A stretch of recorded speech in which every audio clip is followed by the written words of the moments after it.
Hi hello everyone welcome back to Sridevi Telugu అమ్మాయి channel. ఈరోజు video వచ్చేసి శ్రావణ మాసం వచ్చేసింది కాబట్టి శ్రావణ మాసంలో పూజ అది ఎలా చేసుకోవాలి, శ్రావణ శుక్రవారాలు పూజ ఎలా చేసుకోవాలి, లక్ష్మీదేవికి ఎలా పూజ చేసుకోవచ్చు అనేది చెప్తాను. నేను వచ్చేసి నా పద్ధతిలో చెప్తాను, నాకు తెలిసిన విధంగా. లక్ష్మీ శుక్రవారాలు వచ్చేసి ప్రతి వారం శుక్రవారం వస్తాయి కదా, మొదటి శుక్రవారం అయిపోయింది, ఇంకా రేపు వచ్చేసి సెకండ్ది కాబట్టి సెకండ్ శుక్రవారం సింపుల్గా లక్ష్మీదేవికి ఎలా పూజ చేసుకోవచ్చు అనేది చూపిస్తాను. ఫస్ట్ వచ్చేసి లక్ష్మీదేవిని వచ్చేసి మనం కలశంలో పెట్టుకుంటాం కదా, పెట్టుకొని గాజుల మాల, అమ్మవారికి గాజులు అంటే ఇష్టం కాబట్టి చిట్టి గాజుల మాల వేస్తున్నాను నేను, అమ్మవారికి ఇష్టం కాబట్టి ఇష్టమైంది. నెక్స్ట్ వచ్చేసి అమ్మవారిని బాగా శుభ్రం చేసుకోవాలి, దీపారాజన కుందులు అన్నీ ఇంకా పొద్దున్నే లేచి ఇల్లంతా క్లీన్ చేసుకొని గడపలకి పసుపు ముగ్గులు వేసుకొని ఇంకా అన్నీ నీట్గా పెట్టుకుంటాం కాబట్టి శ్రావణ శుక్రవారాలు అలా తెలిసిన విధంగా మీరు ఎప్పుడు చేస్తున్నట్లే క్లీన్గా పెట్టుకుంటారు కాబట్టి అది అయిపోయాక మనం ఇంకా తలస్నానం చేసి గాజులు చేతికి నిండుగా వేసుకొని కొంతమంది చీర కట్టుకునే వాళ్ళు చీర కట్టుకొని, డ్రెస్ వేసుకునే వాళ్ళు డ్రెస్ వేసుకుంటారు కదా, వేసుకొని మనం ఇంకా పూజ స్టార్ట్ చేయొచ్చు. ఒక్కొక్కరు మార్నింగ్ చేస్తారు 9 o'clockకి 8 o'clock అలా, మీకు ఎప్పుడు వీలు కుదిరినా మార్నింగ్ టైంలో చేస్తారు. శ్రావణ మాసంలో మార్నింగ్ సాయంత్రం 2 పూటలు చేసుకోవచ్చు. ఇప్పుడు వచ్చేసి మార్నింగ్ ఎలా చేసుకోవాలనేది చూపిస్తున్నాను. మార్నింగ్ వచ్చేసి అమ్మవారిని కలశంకి ఇలా ఫేస్ పెట్టేసి నేను కామాక్షి దీపము మొత్తం 5 దీపాలలాగా 5 దీపాలు వెలిగిస్తున్నాను. అమ్మవారికి ఇష్టంగా 5 దీపాలు వచ్చేసి మీకు ఆవు నెయ్యి ఉంటే ఆవు నెయ్యితో, నూగుల నూనె ఉంటే నూగుల నూనెతో వెలిగించవచ్చు. ఫస్ట్ వచ్చేసి కామాక్షి దీపానికి పూలది పెట్టుకొని అమ్మవారికి ఏదో ఒక ప్రసాదం చేసుకోవచ్చు. ప్రసాదం వచ్చేసి మీ ఇష్టం, మీకు ఏది అవైలబిలిటీ ఉంటే అది చేసుకోవచ్చు. ఇంకా అమ్మవారికి దూదిమాల వేస్తున్నాను వస్త్రంగా, పూలు వచ్చేసి ఒక దండ పెట్టేశాను అమ్మవారికి. ఇంకా దీపారాజన కుందులు అవన్నీ నీట్గా కడుక్కున్నాక బొట్లు అవి పెట్టుకొని నేను వచ్చేసి శుక్రవారం ఉప్పు దీపం వెలిగిస్తున్నాను. మీరు చాలామంది వెలిగిస్తారు కదా, వెలిగిన వాళ్ళు ఉంటే మీకు ఏమన్నా అప్పుల బాధ అలా ఉంటే వెలిగియచ్చు, మీకు ఏమన్నా కష్టాలు అలా ఉన్నాయి అనుకుంటే వెలిగియచ్చు, లేదంటే నార్మల్గా అయినా వెలిగియచ్చు. అమ్మవారికనే కాదు, మనం ఒక వారం మెయిన్గా ఉప్పు దీపం వచ్చేసి శుక్రవారం రోజే వెలిగిస్తారు కదా, చాలామంది కాదులే గురువారం అలా కూడా వెలిగించవచ్చు.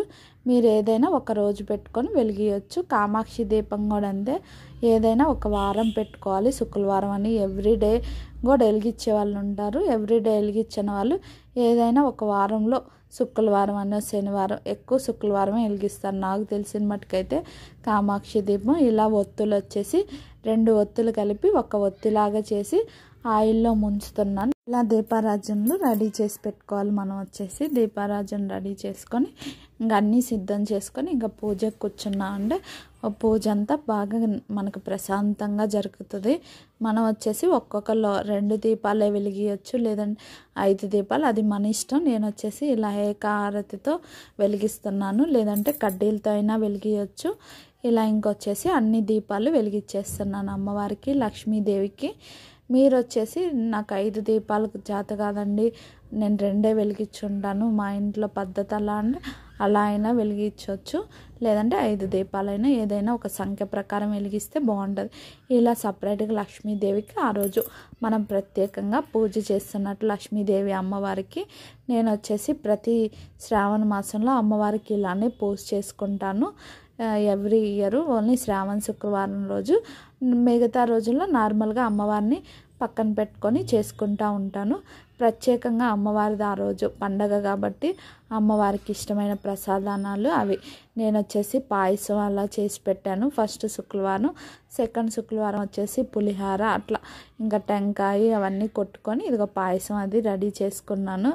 మీరు వచ్చేసి మీకు కుదిరినట్టుగా మీకు పాలైనా పెట్టవచ్చు, పాలల్లో చక్కెర వేసి అయినా పెట్టవచ్చు, లేదంటే ద్రాక్ష అయినా ఫ్రూట్స్ అయినా ఏవైనా పెట్టవచ్చు. మీరు ప్రసాదం టైం లేని వాళ్ళు, ఆఫీస్కి అది వెళ్ళే వాళ్ళు, కుదరదు అనుకుంటే ఏదో ఒకటి ఇంకా అమ్మవారికి ఇష్టంగా సాంబ్రాణి కూడా వేస్తే, సాంబ్రాణిలో కర్పూరం వేసారనుకో, పచ్చ కర్పూరం సువాసన భరితంగా ఉంటుంది కాబట్టి అమ్మవారికి ఇష్టంగా కొంచెం సాంబ్రాణి ధూపము వేస్తే ఇల్లంతా కూడా శుద్ధిగా అవుతుంది. మనం నెక్స్ట్ వచ్చేసి మహాహారతి ఇచ్చేస్తున్నాం అమ్మవారికి. లక్ష్మీ అష్టోత్తరాలు ఇంకా లక్ష్మీ పూజలు అవన్నీ అయిపోయాక సింపుల్గా ఇంకా దీపాలు అవి వెలిగించుకొని కడ్డీలు అవి సాంబ్రాణి ఇంకా వేసుకొని ఇంకా ప్రత్యేకంగా ఏం పూజలాక లక్ష్మీదేవిని ప్రత్యేకంగా మనకి కలశం లేని వాళ్ళు లక్ష్మీదేవి పటమైనా పెట్టుకొని పూజ చేసుకోవచ్చు. ఇంకా ముందు రోజు అది పూజకి అది నీట్గా క్లీన్ చేసుకొని అలా ఇంకా వచ్చేసి ఇప్పుడు మహారతి ఇస్తున్నాను. మీకు ఏమొచ్చో లలిత సహస్రనామం అంటే ఇంకా అలాంటి చదువుకున్నాక ఇంకా హారతి ఇచ్చేసామండి. ఇంకా పూజ చేసినట్టు ఇంకా అమ్మవారిని మనం మంచిగా పూజలో కూర్చోబెట్టి పూజ చేసినట్టు అమ్మ సంతోషంగా ఉంటుంది. కాబట్టి లక్ష్మీదేవికి ఇష్టంగా మనం ఏమి దొరుకుతాయో అవి మనం చేయొచ్చు. ఇంకా అమ్మవారికి ఇష్టమైన గవ్వలు, చిట్టి గాజులు, శంకు చక్రాలు ఇంకా అవన్నీ నేను ప్లేట్లో పెట్టి పక్కన పెట్టాను. ఇంకా సాంబ్రాణి అన్నీ అమ్మవారికి ఇచ్చి ప్రసాదం ఇంకా అవన్నీ ఇచ్చేసి మనం ఇంకా ఇంట్లో ఉన్న దేవుడి దగ్గర ఇంకా తులసి చెట్టు దగ్గర కూడా పూజ చేసామంటే ఆ రోజు ఇంకా సరిపోయింది. సాయంత్రం కూడా ఇలానే పూజ చేసుకోవచ్చు. ఇంకా అమ్మవారికి ఇష్టంగా అన్ని పూలు అవన్నీ పెట్టుకొని మీకు తోచిన విధంగా పూజ చేసుకోవచ్చు. నాకు తెలిసిన పద్ధతి అయితే ఇది. మీకు ఎవరికైనా ఇలా కాకుండా వేరేగా తెలిసైతే అలాగే కామెంట్ చేయండి, నేను అవి పాటిస్తాను. అమ్మవారికి రేపు వరలక్ష్మి వ్రతం కాబట్టి వరలక్ష్మి వ్రతం అప్పుడు కూడా ఇలా అయినా చేసుకోవచ్చు. సింపుల్గా వరలక్ష్మి వ్రతం పాటిస్తూ కలశం పెట్టుకొని అయినా సింపుల్గా చేసుకోవచ్చు. మనకి ఎలా వీలు ఉంటుందో అలా చేసుకుంటే సరిపోద్ది. అమ్మవారికి ఇష్టంగా ఇది శ్రావణ శుక్రవారం 2వ వారం పూజ ఇలా చేసుకోండి. నాకు ఒక ఐడియా ప్రకారం చెప్తున్నాను. ఇది మీరు కామెంట్ చేయండి మీకు తెలిసిన పద్ధతి. ఇలా కాకుండా ఇంకా వేరే పద్ధతులు ఏమన్నా పాటించాల్సినవి ఉంటే ఇది వీడియో మీకు నచ్చితే లైక్ చేయండి, కామెంట్ చేయటం మాత్రం మర్చిపోకండి. ఎలా ఉంది పూజ విధానం అది కామెంట్ చేయండి.